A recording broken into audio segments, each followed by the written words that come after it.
Aujourd'hui, je voulais parler d'une phrase. Vous avez peut-être déjà vu, j'aime bien faire des petits dessins pour résumer justement ma pensée. Et il y en a une que j'ai fait, c'était de la frustration naît la création. Et pour moi, c'est vraiment quelque chose qui m'a énormément aidé de le comprendre. Si vous êtes comme moi et que vous aimez l'intelligence émotionnelle, vous savez que c'est important en fait de comprendre à quoi servent les émotions, sinon on passe notre temps à les éviter, surtout dans une société qui nous dit de ne pas ressentir, qui nous demande d'être plus proche des robots que d'être des animaux. Et donc la problématique, c'est que, en tout cas pour moi dans ma vision du monde, tant que je comprenais pas en fait à quoi servait ce GPS émotionnel, j'avais quand même vraiment du mal à les accepter. Enfin en tout cas, c'est aussi pour ça que dans mon accompagnement, je mélange les deux, la compréhension et l'acceptation. Et donc la frustration, c'est quand même une des émotions, peut-être avec le dégoût, qui est vraiment dans celle qu'on déteste. Enfin en tout cas, moi dans mon entourage, je connais personne qui se lève le matin en me disant « Hey !» Je suis hyper frustrée depuis une semaine, c'est super. Voilà, donc ça fait partie des émotions dites désagréables. Et en fait, ce qui est hyper intéressant, c'est que je me suis rendu compte assez rapidement que c'était grâce à la frustration que j'avais créé énormément de choses dans ma vie. Et donc, c'est là, vu que j'aime bien les petits jeux de mots et les phrases un peu mantra qu'on retient, que j'ai voulu créer cette phrase qui dit de la frustration naît la création. C'est-à-dire que j'ai vraiment la sensation que la frustration, si c'est un terreau, et si on l'accepte et qu'on le regarde comme ça, on va pouvoir voir apparaître, mais presque naturellement, des pousses de création, d'idées, d'envie. Pourquoi ? Alors déjà, la première chose, ça va être de devoir accepter justement ce terreau de frustration. Pourquoi je dis ça ? Parce que très souvent, dans les émotions désagréables, on va être dans des évitements, voire dans des compulsions d'évitement. Alors, vous connaissez forcément les vôtres, parce qu'on en a tous et toutes, plus ou moins forts, plus ou moins... On gère plus ou moins nos tempéraments addictifs, mais en tout cas, plus vous allez éviter une émotion, plus vous allez de toute façon tomber dans une forme d'addiction. Et en fait, chez moi, en tout cas, la frustration, je ne sais pas comment vous la vivez. Chez moi, la frustration, elle est assez compliquée parce que j'ai vraiment cette sensation à l'intérieur d'avoir quelque chose qui se décompose. C'est pour ça que je compare ça à du compost. Il y a vraiment quelque chose où c'est presque plus tenable, plus acceptable. Mais en tout cas, si j'arrive à pas être dans cet évitement, que je fais encore, on est d'accord, je suis complètement humaine, c'est une catastrophe. J'ai beau savoir m'entraîner, je retombe dans beaucoup de travers. Et un de mes travers, moi, c'est « Oh, c'est pas si terrible ». Genre, t'as quand même une belle vie à côté. Bah oui, mais c'est pas le sujet, en fait. Et on va en reparler, mais ce qui aide, en tout cas, de mon point de vue, c'est le fameux « et » dont je vous parle souvent et qui sera le nom du podcast le jour où je sortirai les vidéos en podcast. C'est qu'en fait, oui, et je peux être dans une immense gratitude, contentement, interrogation, peur, enfin plein d'autres émotions, et en même temps, je peux être frustrée à un certain endroit, dans un certain domaine de ma vie. C'est complètement compatible, en fait. Donc oui, ça pourrait être pire, mais en l'occurrence, c'est important. Donc voilà, de l'importance de ressentir, et de l'importance de ne pas être dans cet évitement. Pourquoi ? Parce qu'en fait, la frustration, elle va arriver à un moment pour justement vous signifier « sors de là ». C'est pas ok pour toi en fait. Il faut que tu bouges, il faut que quelque chose change. Et c'est ça que je trouve hyper intéressant, parce que vous imaginez bien que si vous êtes dans l'évitement de « oh non, non, mais c'est pas si grave », comme je vous disais que moi je suis bien capable de faire, en fait vous n'avez pas les infos de qu'est-ce qui est vraiment important pour moi à cet endroit-là, qu'est-ce qui a besoin de changer, qu'est-ce qui a besoin d'être créé, etc. Et c'est là où, je vous parlais la dernière fois de résistance, là je vais vous parler de motivation. C'est-à-dire que là, bizarrement, c'est en plongeant dans ce terreau, ce compost de frustration, de sentiments, de ras-le-bol, etc., que vous allez trouver des petites pousses, en fait, que vous allez trouver ce qui va vous motiver à à transformer, à créer, à imaginer, à innover. Très souvent, si vous regardez d'ailleurs les... alors j'ai pas... Oh là là, je suis très très très mauvaise en name dropping. Donc je n'ai absolument pas d'exemple à vous donner. Mais vraiment, si vous regardez la bio des gens qui ont créé des objets ou des services et qui ont eu du succès, quasiment à chaque fois, dans l'histoire de la création, ce qu'on appelle le storytelling, les personnes vont vous dire « ça me manquait, j'étais frustrée, il y avait quelque chose qui n'allait pas dans ma vie, j'avais besoin de ça, et je l'ai créé ». Parce que ça n'existait pas, ce service, ce produit, etc., cette manière de faire, de vivre, peu importe, je l'ai créé. Ça ne suffit pas pour faire un bon business, on est d'accord, c'est pas du tout le sujet de la vidéo. Mais quand même, je trouve ça hyper intéressant que ce soit quasiment à chaque fois la même histoire.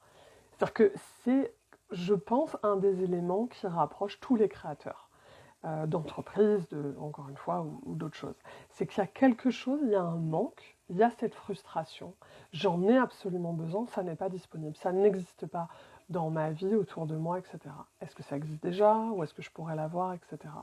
Et c'est là où ça va devenir passionnant, parce que vous allez pouvoir, vous-même, vous mettre à créer des choses. Alors, vous n'êtes pas obligé du tout de créer une entreprise.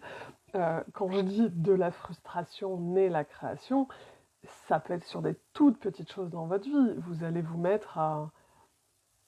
J'ai absolument aucun exemple à vous donner, je suis vraiment navrée.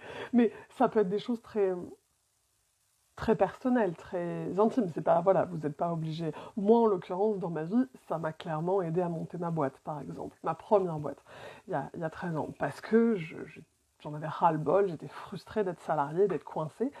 Donc du coup, voilà, j'ai décidé de sortir de ce système-là et d'aller dans un autre, avec d'autres avantages, d'autres inconvénients. Ça, c'est autre chose.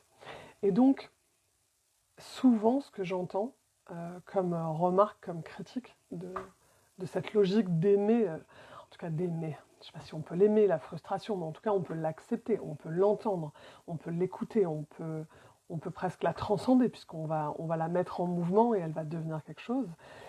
Souvent, ce que j'entends, c'est « oui, mais on n'est jamais satisfait ». Alors, comme toujours, la réponse « oui et non ».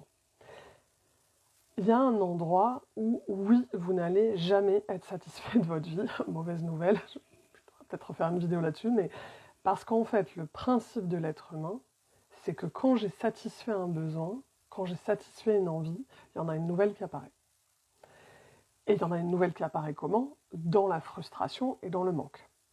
Donc c'est logique en fait. Donc vous venez de satisfaire un besoin de manger, vous allez avoir envie de vous reposer, ou vous allez avoir envie de vous balader. Essayez de temps en temps, moi de temps en temps je m'amuse à me mettre dans des états de frustration, où quand j'ai l'impression que je veux aller trop vite, trop loin, je me mets dans un état où j'essaye de m'ennuyer le plus possible, et au bout d'un moment, naturellement, il y a quelque chose qui apparaît, il y a un nouveau mouvement qui apparaît. Un peu comme quand on est malade et qu'on se repose et qu'on se repose et qu'on se repose, au bout d'un moment, en fait, c'est encore cette histoire de cycle, hein, ça tourne tout le temps. Donc, oui, quelque part, on ne sera jamais satisfait. Et en même temps, non, parce que tout ça est une manière de le vivre. C'est-à-dire que vous pouvez choisir dans votre cycle d'évolution personnelle, vous avez un objectif, vous avez quelque chose qui est très important pour vous que vous mettez en place. Une fois que vous l'avez atteint, cet objectif, ou cet état que vous avez envie de ressentir, c'est à vous de le sublimer. C'est à vous d'être dans cet état de gratitude. C'est à vous de cultiver ce moment, comme je vous en avais parlé dans d'autres vidéos, de fierté, d'être bien, de voir le chemin, de se retourner, de se dire « Waouh, tout ce que j'ai accompli !» Enfin voilà, d'être sa meilleure amie, son meilleur coach, voilà. Et quand vous êtes dans cet état de gratitude, vous allez vraiment, en plus vous allez voir tout le chemin que vous avez accompli pour arriver à cet état. Et cet état va avoir encore plus de saveur. Pour moi, c'est comme manger un plat... alors, je ne vais même pas dire devant la télé, parce qu'on pourrait presque... Mais manger un plat en se disputant avec quelqu'un, alors là, vous êtes sûr que vous n'allez rien goûter à ce que vous avez devant vous, ou manger un plat en pleine conscience, etc. Voilà, en prenant notre temps, dans un endroit qui est parfait pour vous, calme, etc. Bon, bah, vous voyez bien que la même expérience, vous ne la savourez pas de la même manière. D'ailleurs, si vous avez dans votre entourage, c'est à ce moment-là que je sais pas pourquoi je vous raconte ça, mais ça va parler à quelqu'un. Quand vous avez justement ces moments de gratitude ou ces moments de bonheur immense, de fierté que vous avez envie de partager parce que vous avez atteint un état qui était important pour vous ou vous avez réalisé quelque chose qui était important pour vous, si vous n'êtes pas entouré de personnes qui sont capables de le partager avec vous, posez-vous des questions. Parce que c'est quand même hyper important. Et ça fait partie de notre capacité à booster notre gratitude, à booster notre capacité à, entre guillemets, être heureux. Là, la définition d'être heureux ou d'être heureuse, ça serait de profiter de ce que l'on est capable de vivre et de ce qu'on le reçoit à l'instant T. Maintenant, si vous êtes honnête, puisqu'on est des êtres hyper complexes et qu'on a grande nouveauté, hein, j'espère que vous le savez déjà, il faut vraiment que je vous reparle des émotions dans sa globalité, mais on a toujours plusieurs émotions en même temps. C'est pour ça que c'est compliqué, parce que vu que les émotions sont des GPS et nous envoient en fait dans des directions différentes, plus on a conscience de cette complexité, plus c'est pas évident. Donc la gratitude, ça serait plutôt un état d'être posé, de célébrer.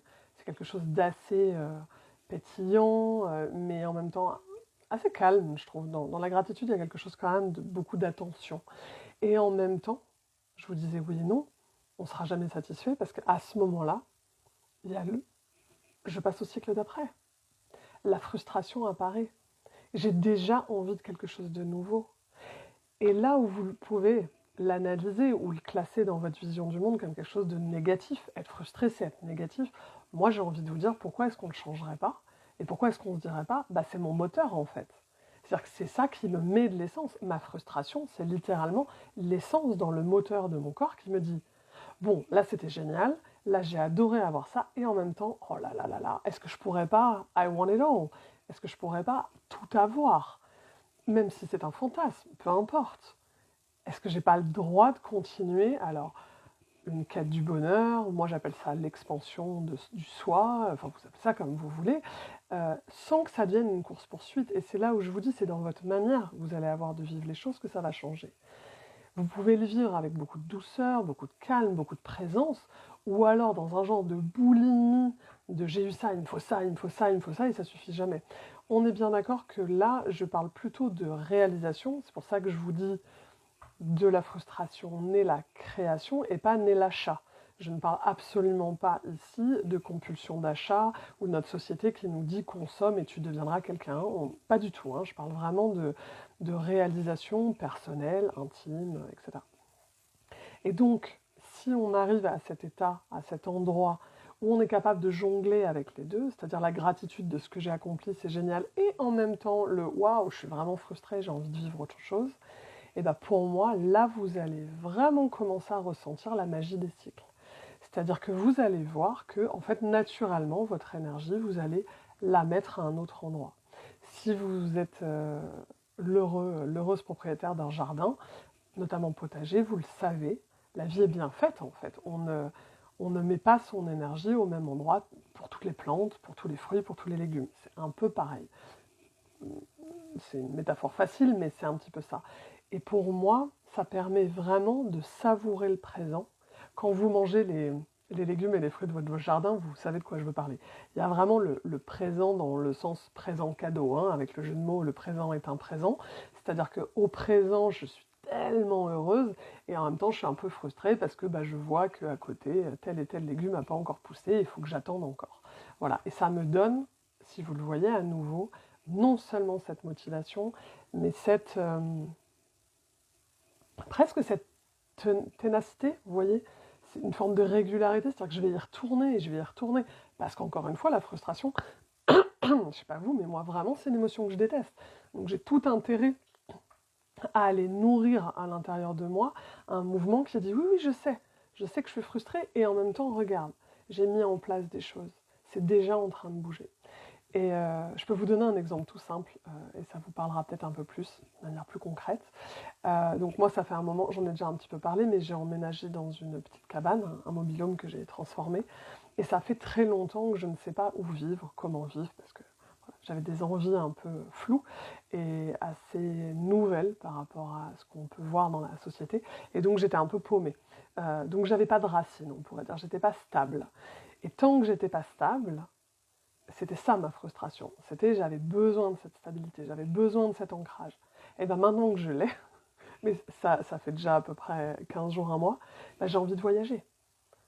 Alors, on pourrait passer pour des girouettes à nouveau, mais en fait non, c'est logique, vous le voyez bien.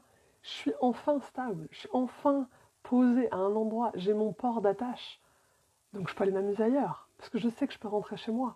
C'est ce qui me manquait, le chez moi. Donc, une fois que j'ai le port, ben voilà, vous voyez, je peux aller expériencer d'autres choses. Donc, j'espère que cet exemple peut vous montrer à quel point ces cycles de la vie sont en fait complètement normaux et servent une expansion même collective. Parce que ça nous met en mouvement et que ça nous permet voilà, de nous réaliser, j'allais dire de nous amuser avec la vie. Ça, c'est mon champ lexical à moi. Mais voilà, c'est ça, nous amuser avec un nouveau projet et de ne pas rester dans cette aigreur de «Oh, c'est comme ça, mais non, mais c'est pas si grave que ça». Bah en fait, si c'est votre frustration, c'est votre émotion et elle est importante. Elle n'est pas grave, elle est importante. Ce sera peut-être le sujet de demain ou pas, je ne sais pas encore. En tout cas, merci d'avoir été là. J'espère que ça vous a donné un peu de douceur dans le rapport à la frustration et que ça, vous verrez, ou en tout cas vous pouvez regarder en arrière dans votre vie à quel moment j'ai été frustrée et qu'est-ce que ça m'a donné comme énergie pour pouvoir créer, pour pouvoir transformer l'état dans lequel j'étais. Qu'est-ce que j'en ai fait? Et voilà, n'hésitez pas à partager en commentaire si vous avez des expériences, ça me ferait plaisir. Ça me donnera d'autres exemples. J'en avais pas tant que ça en fait. Et puis je vous souhaite une très bonne fin de journée. On est quoi? On est vendredi. Pour beaucoup, ça va être le week-end. Donc je vous souhaite un bon week-end et je vous dis à demain. Ciao!